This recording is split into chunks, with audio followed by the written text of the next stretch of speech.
Morning, everybody. Welcome to a beautiful back road outside of Austin, Texas. The guys at Cobb Tuning have generously invited me down here to drive a few of their cars. And so this is the 2015 Cobb Stage 3 Ecoboost Mustang. I drove it on the track yesterday. Today we're going to see how it does on the road. So this is Ian Armstrong from Cobb. Thanks for having me again. I really appreciate it. No problem. And he's going to answer any questions we might have about the car on the way. Yesterday on the track, the car behaved really well. In fact, my only gripe about the car was that I couldn't drift it, and I didn't notice it at the time, but I have since learned why, and it's because in preparation for SEMA, they put some big ADV1 wheels in the car, along with a 285 up front and a 305 in the back, which is a ton of tire for a four-cylinder Mustang. That's like Corvette Z06 kind of tires, and so with all that grip at the back, drifting it wasn't really going to happen. So what they've done is, for today's drive, we put the stock wheels back on and the standard P0 tires, which are 255 square stance. So we'll go to sport mode, sport steering. I'm not going to drift it on the street, but we'll put it in sport traction mode anyway. And we're going to drive down this beautiful Texas back road here and see what's up. So remind the audience what is in this car. Yeah, so Stage 3 package, Accessport of course, with an off-the-shelf Stage 3 map. Calibration is ready for the intake, upgraded front mount intercooler, so thicker, more volume, so you get more consistency and power, and then a full turbo back exhaust, so that's a catted downpipe and the cat back all 3-inch. So it's essentially the same package I have on our Fiesta ST, just applied to Mustang. Yeah, so bigger motor, you got a bigger exhaust diameter. And it's a dual exhaust as well, right? Yeah, dual tip exhaust, which, just for show on a four-cylinder. Well, it does look better though, in fairness, it does. It sounds good for a four-cylinder Mustang. Yeah, too. you know what, when I was on the track yesterday, when you're at full throttle, wow, decreasing. That one really jumped out of nowhere. When you're on the track, you're wearing a helmet and you're at full throttle all the time. You don't really hear the turbo so much, but on the street, when it's going in and out of boost more often, you do get a lot more turbo noise. Yeah, that intake really makes a big difference in the turbo noise, which is great when you have a turbo car to be able to really hear that on the road and get that cool whoosh sound when you lift off the throttle. So you get the benefits of the lighter nose with the Ecoboost Mustang, and then you also get, what is it, about 300 wheel horsepower and about 400 wheel torque, give or take? Yeah, with the Stage 3 setup, it's going to be right around there on 93 octane fuel, little less on 91. And this is a stock turbo, of course. Is the Ecoboost Mustang sort of like the Fiesta in that it's got a really small turbo that's designed for a torquier application? Yeah, so all of the Ecoboost line, they really size the turbo to have tons of low end and mid-range power. So it definitely falls off on the top end, but everywhere you're usually driving the car, you get tons of power and tons of torque.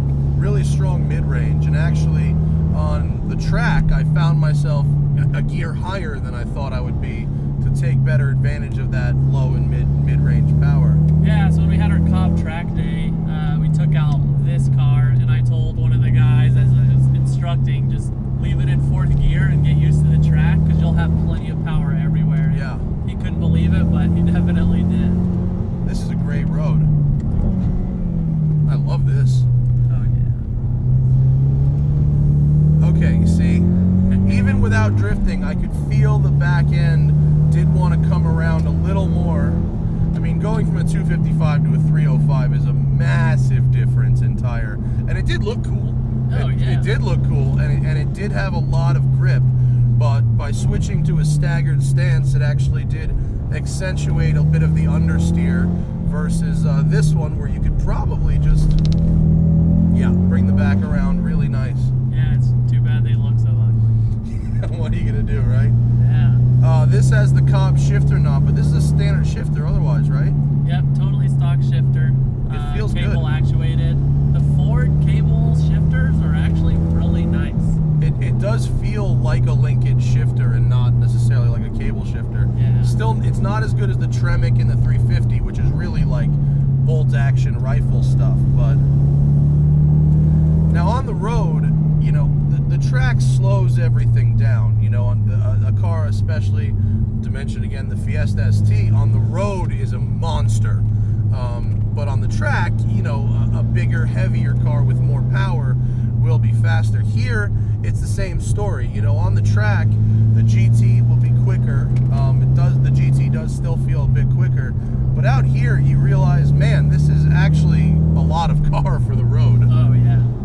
Yeah, the tough thing for me is I daily drive the Fiesta, and the front end is so short. It's just right out in front of you, and you get in the Mustang, and you're like, wow, this is a pretty big car. It is a big car, isn't it?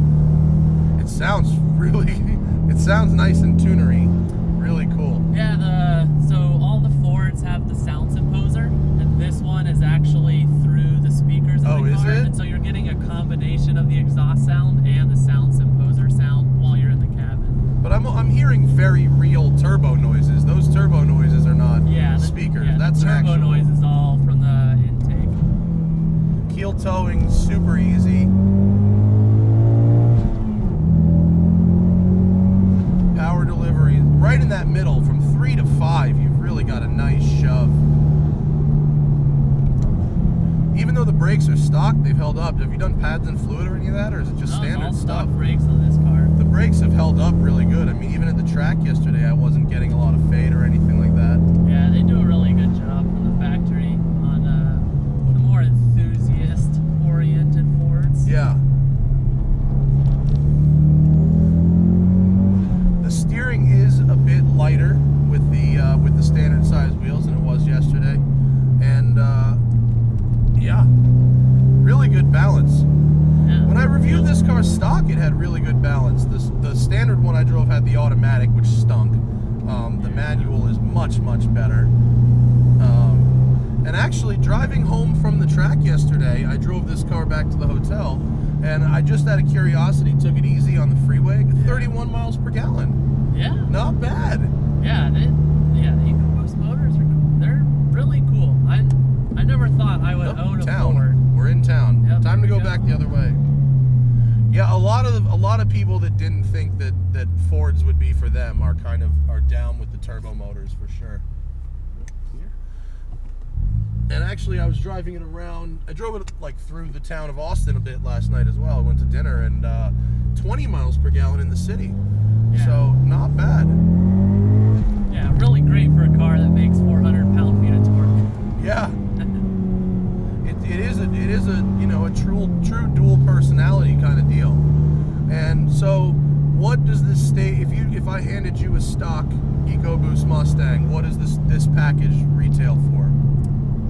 So this package I think is going to be a little over 2,000 maybe.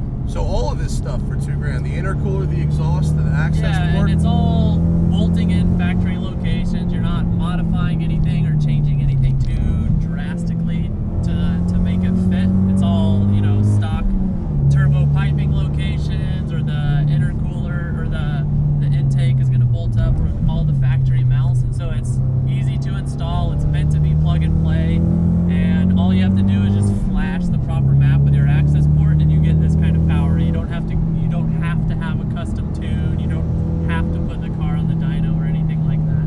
And then once you've got that Accessport, you buy it once, and it's good forever, right?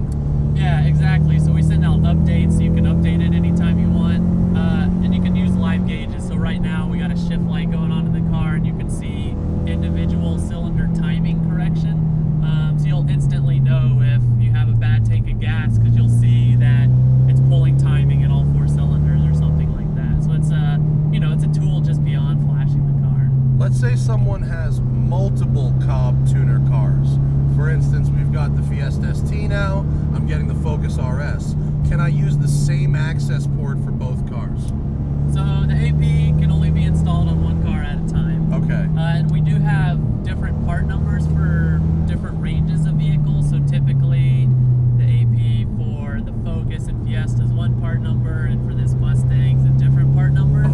So you would probably need another one, another AP for each car. And we went. You took me through the tour of the facilities this morning. It was great, and I didn't realize that you physically manufacture that AP in-house. Yeah, so we design all the hardware ourselves.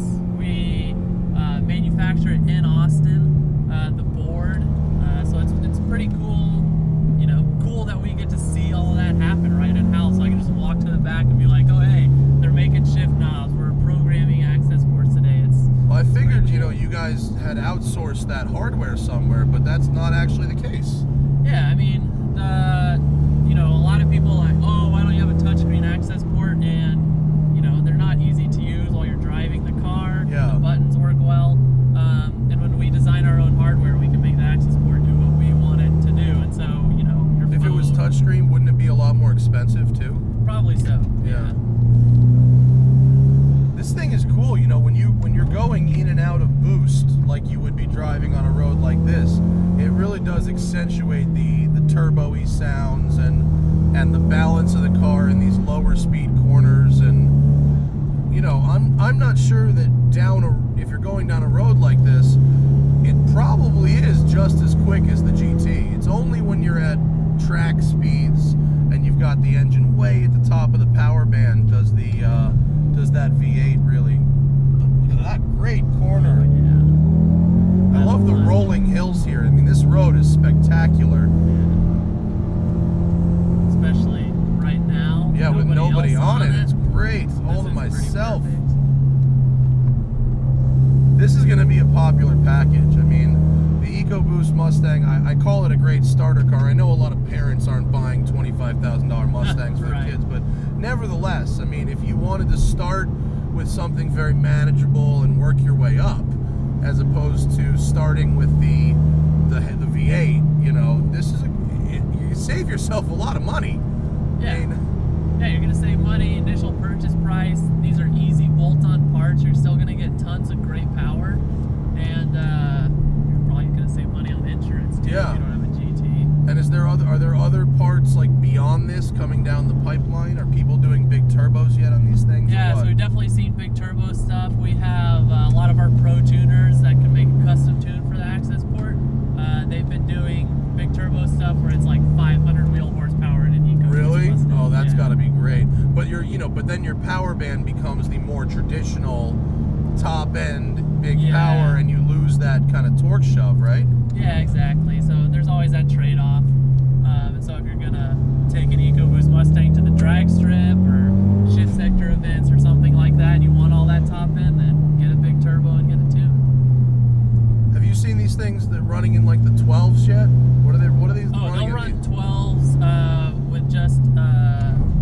We've had a guy that ran a 12-second quarter mile time, stock Ecoboost Mustang, only upgrades for a panel filter and an E85 blend tune, so he's running like E30. That's it. Nothing else. Stock exhaust, stock intercooler. That's 12-second in the quarter. That's fast. Yeah.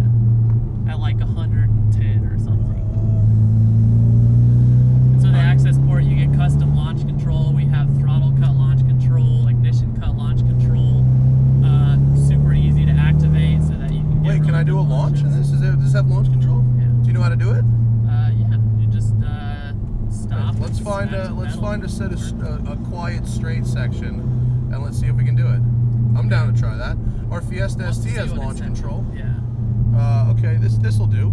I got good visibility behind me here. Yeah. Okay, so what do I do? Just first gear and smash the pedal, and it should rev up. Oh, it's holding. Yeah. It's like And, it's like two-step. Yeah. There it is. Oh. You don't even have to press any buttons. It's just there. Yeah. Oh, so that's great. Built-in. Built-in that's the two-step. ignition cut. Yeah. And then if you, all the Ford steering wheels confuse me. You hold one of the buttons on the steering wheel, and it'll do a throttle cut launch control too. Oh, so cool. the ignition cut one is actually going to build boost while you're stationary. You know, but you get a little bit of that off the launch. That was a good launch, actually. It really did come off the super line. solid. Really nice. Yeah. So in my Fiesta, I have it set at like 2,500 RPM because it's a Fiesta. Our Fiesta launch control is on a button. You have to hold one of the buttons and then do it. This one, there's no button. Yeah. That's great. It's just the different type of launch control that you want, and so you could do both styles of the Fiesta too. So the whole Ford platform has the same feature set. Such a light, easy clutch. You could drive this car every day. This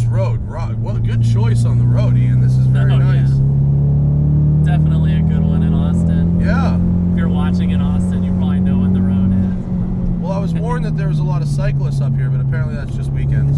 Yeah. But here's the nice mid-range torque shove up that hill. Oh, over Blind Crest. Where does it go? I don't know. But I'm just leaving it in third here. And I've got just like a really nice kind of torque surge going. Oh, yeah.